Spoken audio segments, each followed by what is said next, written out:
tal? ¿Cómo están? Bueno, pues me toca, como decían, platicarles de emprendimiento y sobre todo de emprendimiento de alto impacto. Probablemente hace 10 años, cuando inicié en Endeavor, no hubiera participado en un foro así porque no era tan sexy el tema de emprendimiento como lo es hoy en día, ¿no? Entonces, les voy a platicar un poco de Endeavor, les quiero hablar un poco de la evolución del ecosistema de emprendimiento en México y a nivel mundial y por qué Endeavor apuesta hacia el emprendimiento de alto impacto. Nuestra organización nació en 1997, cuando de plano nadie hablaba de emprendimiento. Es más, la palabra en español no sabíamos si era emprendedurismo o emprendimiento. Había muchas formas de mencionarlo, hasta desempleados con ganas, ¿no? Eso es la forma de definir un emprendedor. Y nosotros nacimos en el 97 en oficinas en Chile, Argentina, que fueron las primeras oficinas que abrimos, con una tesis de transformación de economías en países emergentes a través de los emprendedores de alto impacto. Así nacimos en el 97. Fue creciendo el modelo, abrimos oficinas en Uruguay, en Brasil, en México llegamos en el 2002, de la mano de un grupo de empresarios que sí vieron en los emprendedores de alto impacto la capacidad de transformar la economía del país en dos sentidos. Uno, de manera económica, es decir, los emprendedores que tienen vocación a crecer generan empleos y distribuyen riqueza en toda la economía. Y otra que es un combate a la pobreza cultural, que es las historias de los emprendedores locales tienden a inspirar al resto o a las futuras generaciones porque hay un efecto de que si él pudo en este ecosistema, yo también me puedo atrever a emprender. Entonces, esta es la tesis de Endeavor. Después tuvimos un crecimiento muy importante en Medio Oriente, en donde abrimos oficinas en Turquía, en Jordania, en Marruecos, en Líbano, en Arabia Saudita, en Sudáfrica también. Y después el movimiento cambió y de ser una organización enfocada a economías emergentes, empezamos a pensar en un modelo, en un movimiento global que transforma las economías. Hoy en día operamos en 26 países. Acabamos de abrir Endeavor en Japón, que es una economía bastante moderna. También estamos en España, estamos en Grecia, porque sí hemos visto que el emprendedor de alto impacto puede transformar cualquier economía. Entonces, eso es para el contexto, digamos, de la organización que me toca representar en México. México es la oficina más grande del mundo en Endeavor, entonces una oficina que tiene, les decía, pues ya 14 años de operar. Y es curioso porque creo que nos tocó varias etapas del ecosistema. Nos tocó ser de los primeros, no éramos los únicos, pero había poca gente en el 2002 hablando de emprendimiento y nos tocaba llegar a foros a definir el emprendedor, a tratar de motivar a que más gente emprendiera. Y hoy en día me parece que es el extremo opuesto. O sea, cualquier chavo quiere emprender, y pues yo me vestía así, cualquiera con un jeans apretado y barba se piensa un emprendedor. Cualquier hijo de familia rica tiene un family office y me parece que entramos en la exageración inversa, ¿no? De que todos quieren ser emprendedores. Y Endeavor y lo que pensamos es que no necesariamente México necesita de más emprendedores. Yo creo que requiere de mejores emprendedores y tenemos que cambiar el chip a pensar todos en startup y más bien pensar en scale up, que son estas compañías que tienen vocación a escalar y que son los que nosotros definimos como alto impacto. Endeavor se refiere al alto impacto, al emprendedor de alto impacto, como aquel emprendedor que consta de dos etapas. La primera es vuélvete muy exitoso. Y creo que tenemos que ser un poquito más exigentes en la definición y en la medición del éxito, que es tener historias realmente exitosas que legitimicen el emprendimiento local y que cualquier persona pueda decir, yo sí veo en esta figura de un emprendedor donde sí, que sí me inspira a yo poder hacer un emprendimiento. Entonces, uno es ser muy exitoso. La siguiente es, no basta con solo ser exitoso para llamarte alto impacto ante los ojos de Endeavor. Tiene que haber una siguiente etapa, que es una etapa en donde el emprendedor devuelve y se vuelve recíproco con su ecosistema y con su país al reinvertir tres cosas. La primera es su credibilidad, que venga a foros y que platique a la siguiente generación cómo le hizo, cuántas veces tropezó, cuántas veces quiso abandonar y qué le mantuvo con vida, todas las iteraciones, los pivots que tuvo que hacer para llegar a ser exitoso. Entonces, su credibilidad para prestar su historia y que inspire a la siguiente generación. Lo otro es su experiencia. Necesitamos que estos emprendedores exitosos se vuelvan mentores de la siguiente generación y les ayude a transferir todo el conocimiento que tuvo en su etapa para poderla transferir hacia la siguiente generación. Y la tercera, que me parece la más importante y todavía la tarea pendiente en México, que es, tiene que reinvertir sus ganancias personales al invertir y ser un inversor ángel, un inversor institucional en la siguiente generación de emprendedores. Esto lo que decimos en Endeavor es que crea el efecto multiplicador. Y nosotros hemos medido el impacto de estos emprendedores de alto impacto en un ecosistema. Y lo que hicimos fue investigar ecosistemas en Amán, en Jordania, lo hicimos en Estambul, en Turquía, en Buenos Aires, en Argentina. Y lo que hicimos fue preguntar a todo el ecosistema de tecnología de estas ciudades quién los había inspirado a emprender, quién los había mentoreado en su camino, quién los invirtió en su camino y en dónde estaban empleados anteriormente. Y lo que hicimos fue un mapeo año por año, capas por capas, digamos, con capas de 5 años, para preguntar todo esto a una cantidad importante de emprendedores. Y lo que vimos es que, o más bien, lo que definimos es medir el impacto de sus emprendedores por el impacto que tiene en su ecosistema y no necesariamente solo las ventas que genera. Y cuando te empiezas a dar cuenta que había coincidencias en que muchos emprendedores decían, yo emprendí porque me inspiró, por ejemplo, en el caso de Buenos Aires, Mercado Libre, porque Patagon me mentoreó. Yo antes trabajé en Three Melons y entonces ya empecé a emprender. Y lo que vimos después de analizar el ecosistema en los últimos 15 años, y que tan solo 4 emprendedores exitosos explican hoy el 80% de los emprendimientos en Buenos Aires, porque o los inspiraron, o los mentorearon, o salieron a hacer un emprendimiento en después de salir de estas compañías, o fueron invertidos por estos emprendedores. ¿Y por qué tomo el ejemplo de Buenos Aires o de Argentina? Me parece que es el ejemplo más relevante porque siempre hablamos en México de políticas públicas, siempre hablamos de estabilidad, siempre hablamos del rol de las universidades en hablar de emprendimiento y creo, y perdón por los compatriotas argentinos que están acá, creo que Argentina es el ejemplo opuesto de cómo un ecosistema con políticas públicas complejas, con mucha inestabilidad en el pasado, ha logrado detonar todo un ecosistema de tecnología gracias a esos pocos emprendedores, pero que sí son de alto impacto y que se volvieron recíprocos con su ecosistema. Entonces, esto me parece muy relevante, es la tarea de Endeavor en México, de llevar esos casos de éxito, de tener emprendedores que pues, decimos que sí la rompan, que hagan un éxito real, que sí tengan, probablemente que hagan una IPO, que tengan una inversión o un deal que se vuelva muy visible, pero sí a estos emprendedores habrá que responsabilizarles para decirles, ahora te toca contar tu historia, te toca mentorear, te toca reinvertir tu lana en invertir en la siguiente generación. Solo así transformaremos el ecosistema y pasaremos de un ecosistema que ha explotado en su tamaño, en su número de gente que quiere emprender, en las incubadoras que lo atienden, en muchas formas de ver el ecosistema y que realmente seamos un ecosistema muy próspero aquí en México, que seamos el embajador, yo diría, de Latinoamérica. Las condiciones están dadas, lo que sí creo que nos ha faltado es estas pocas historias, contarlas y que realmente tengan un efecto positivo. Entonces, esto es el tema que les quería decir de alto impacto y estoy muy abierto a que tengan cualquier pregunta para que profundicemos sobre alto impacto y sobre las mafias emprendedoras también si quieren.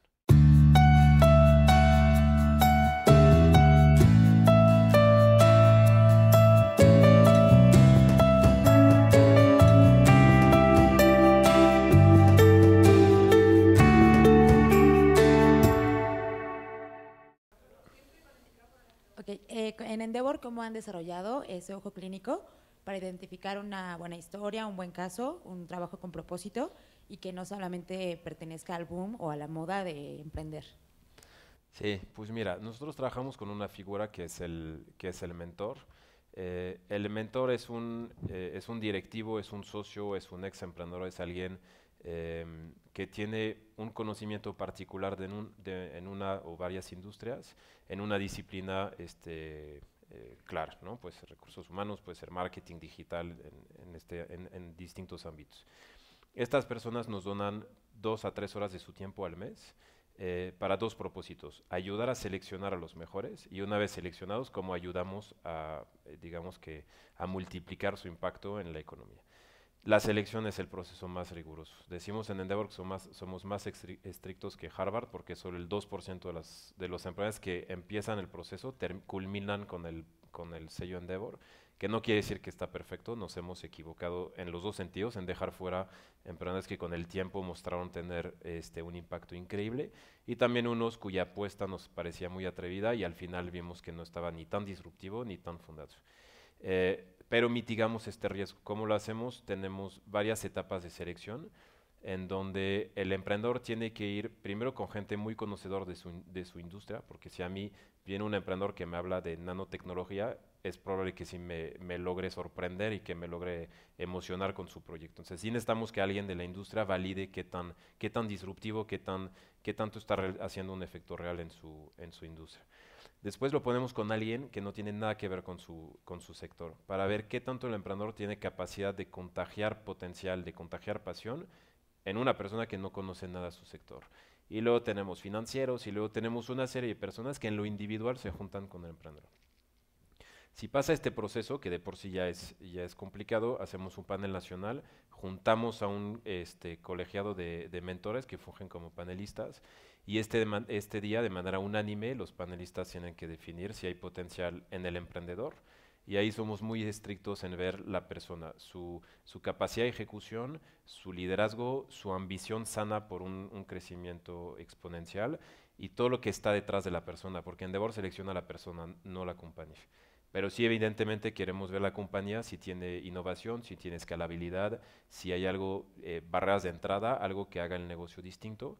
Y finalmente el punto de inflexión, que es la reflexión de por qué hoy Endeavor debería de invertir tiempo, pasión, energía, tiempo los mentores en hoy acompañar a este emprendedor a llevarlo del punto A al punto B. Entonces hacemos este panel con mentores en México y después todavía no termina. Tenemos que hacer el mismo ejercicio en un panel internacional. Hoy en Colombia hay un panel en donde postulamos 2 candidatos de México, pero también en Devor, Jordania, Brasil, Japón, España, Grecia, todos proponemos candidatos y lo ven igual panelistas, pero de todo el mundo y el emprendedor tiene que ir y presentar todo esto. Entonces la unanimidad tiene efectos complejos, que es que podemos excluir gente que al final sí tenía mucho potencial, pero también mitigamos mucho el riesgo porque sí tienes que poner gente de acuerdo en decir que sí hay mucho potencial. Y creo que la mezcla entre tener ex emprendedores, gente del sector y gente que no está en el sector nos ayuda a no caer en esta trampa de un famoso boom o de gente que se ha vuelto experto en pichar en concursos y que hacen portadas antes mismo de haber tenido un pequeño éxito. Entonces, es la receta que Endeavor aplica para tratar de tener a los mejores emprendedores en su portafolio. Hola Vincent. Ahora, ¿Hay sectores en México que hoy han identificado que tienen como cierto grado de adelanto versus los demás?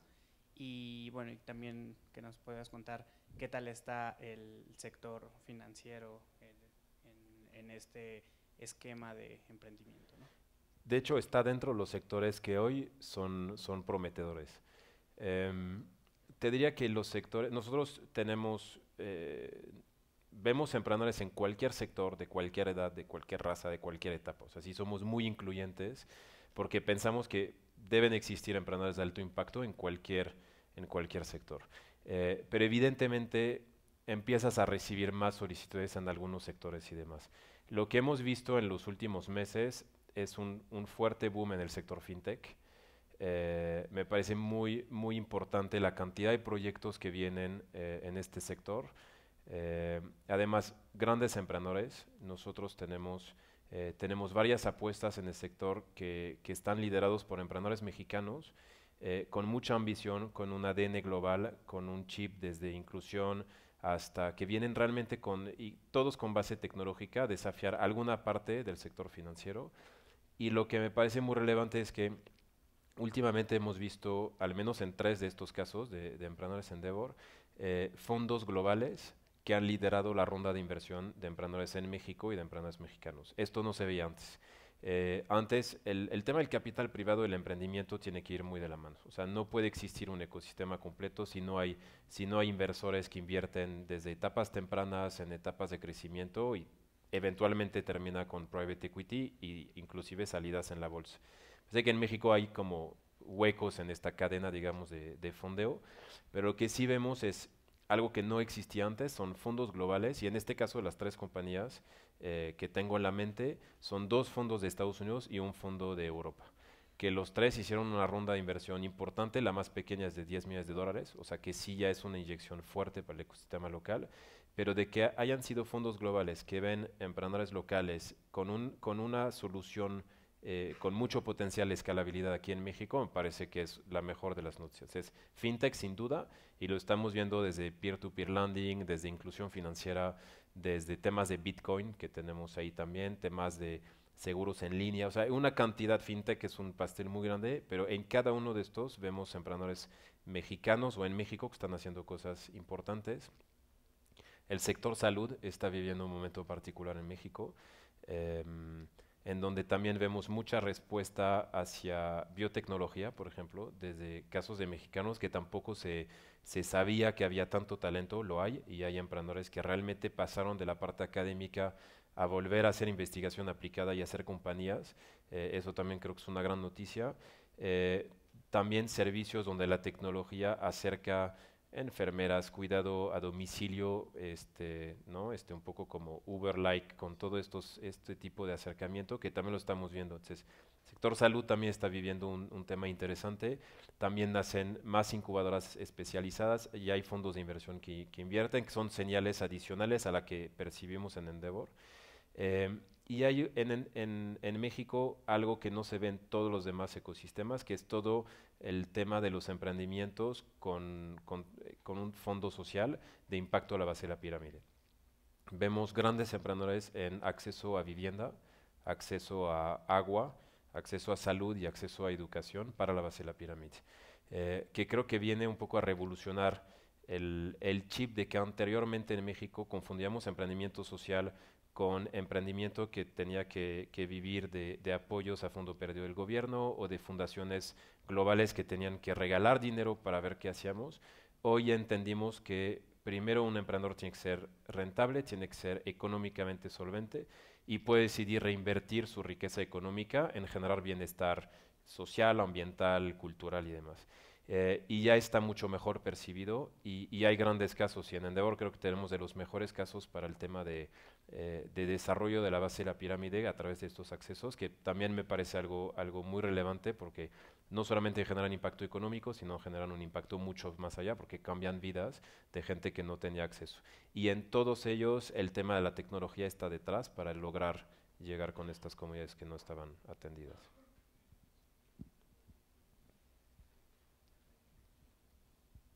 Gracias. En el tema de la constitución de estos SPVs y para atraer la inversión de los fondos, ¿cuáles son los vehículos que utilizan más comúnmente aquí en México, tratándose de capital extranjero o incluso local? Pues mira, la figura local es la SAPI, que es la que ayuda a que los emprendedores tengan la capacidad de atraer inversión local. Sí estamos viendo cada vez más también compañías que tienen una compañía en Estados Unidos, sobre todo si quieres atraer fondos globales que tienen una Delaware en Estados Unidos o una LLC que les ayude a que el vehículo legal de atracción de capital también esté allá. A veces ayuda y puede haber esquemas en donde las dos entidades se hablen, digamos, con un vehículo intermedio. Lo que sí ha sido difícil son fondos locales que invierten en una LLC, en una compañía fuera de México. Fondos globales que invierten en una SAPI a veces piden este vehículo intermedio entre los dos, pero ya el tema legal, el tema de atracción no es un tema ya complejo. O sea, creo que ya hemos logrado ser mucho más eficientes. Hay instrumentos nuevos como el SAFE, por ejemplo. O sea, en etapas tempranas empezó con notas convertibles. Después vino el SAFE como un poco como un instrumento que pateaba la decisión de la evaluación en el momento de la idea de negocios. Es que cuando tú vas a convencer a un inversionista de invertir, cuando todavía estás en una etapa de idea, de prototipo, de beta, puedes desgastar mucho la relación con el inversionista en pensar en cuánto vale este proyecto. Entonces, lo que hacen esos instrumentos es que patean esta decisión hasta la siguiente ronda institucional. Y antes eran mecanismos que solo existían en Estados Unidos y hoy en México ya tenemos los mismos documentos avalados y respaldados con la ley mexicana. Entonces, me parece que de las dificultades que antes veíamos, uno era atracción de capital, hoy en día ya no lo es. O sea, sí hay más fondos que van a mejorar con el tiempo. Sí faltaría que estuvieran liderados por emprendedores, que eso me parece que es lo que lo va a dar todavía más empuje, pero el acceso a capital ya se ha vuelto mucho más sencillo. ¿Qué cualidades, o sea, tomando un poco el tema de todos los estudios que hicieron a nivel global, cuáles son las cualidades que tiene el emprendedor mexicano cuando lo comparas con emprendedores de todo el mundo? Pues mira, es difícil ver un rasgo distinto en un emprendedor. A mí en lo personal me tocó estar muy de cerca con la operación de Endeavor en Medio Oriente para transferir un poco el conocimiento que tenemos de la operación aquí en México hacia estas oficinas. Y al final ves mismas características. O sea, son emprendedores con una ambición sana por hacer algo en grande. El propósito nunca es el dinero personal. O sea, cuando ves un emprendedor que realmente quiere cambiar su industria, cambiar el mundo, o sea, tiene un sueño que va mucho más allá y me preocupa cuando veo jóvenes emprendedores que lo hacen porque quieren ser libres y tener vacaciones. El emprendedor no tiene vacaciones. El emprendedor, su riqueza personal es la conclusión de haber hecho todo lo demás bien. Primero pagas sueldos, primero pagas bancos, pagas proveedores antes de ver. Entonces, y esto lo ves en cualquier otro ecosistema. Lo que sí, quizás la diferencia la veo en la tolerancia al fracaso.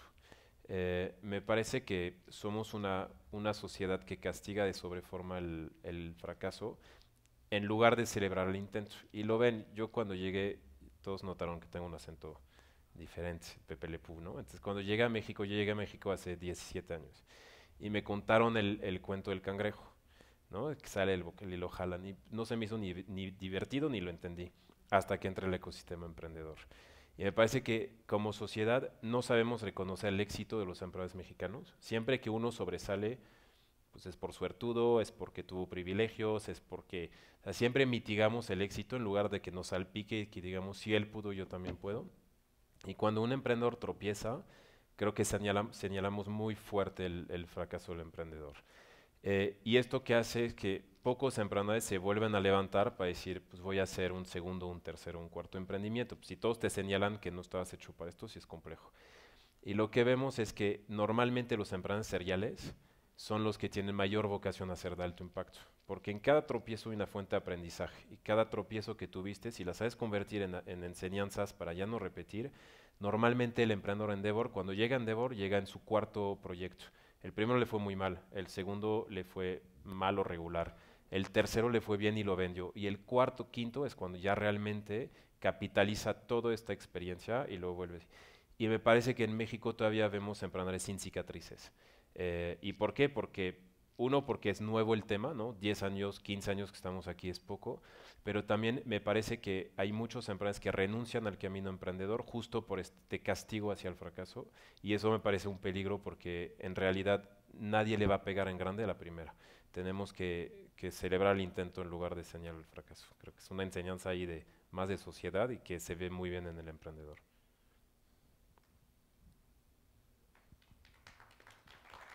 Gracias.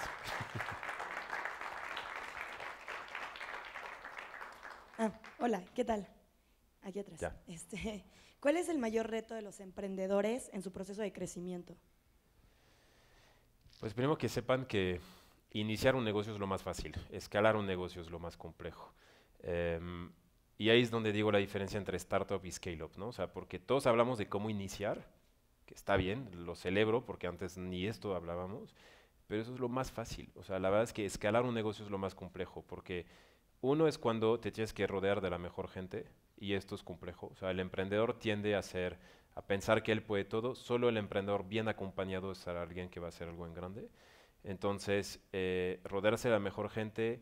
El tema de la atracción de capital me parece un tema que hoy no es tan difícil, aunque tiene su mérito levantar rondas de inversión, buscar fondos institucionales, pero creo que hoy todavía hay una sobreoferta de capital versus proyectos buenos que nacen. Entonces, todavía estamos en un momento privilegiado para el emprendedor de ir a pichar fondos, pero yo te diría la atracción del talento. Desde tu equipo directivo, cómo te vuelves creativo en tener mecanismos de retención con vesting a futuro para que tus empleados claves pues los puedes retener con el tiempo y que sigan en la aventura contigo.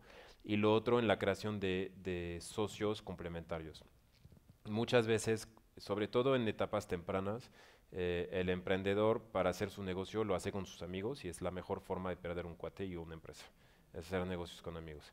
Eh, y entonces tener la capacidad de invitar y convocar socios complementarios a tu forma de ser, que te desafíen, que te complementen, es un tema muy sutil y creo que ese es el gran desafío, tener el mejor equipo desde las sociedades, desde los inversionistas y el equipo directivo.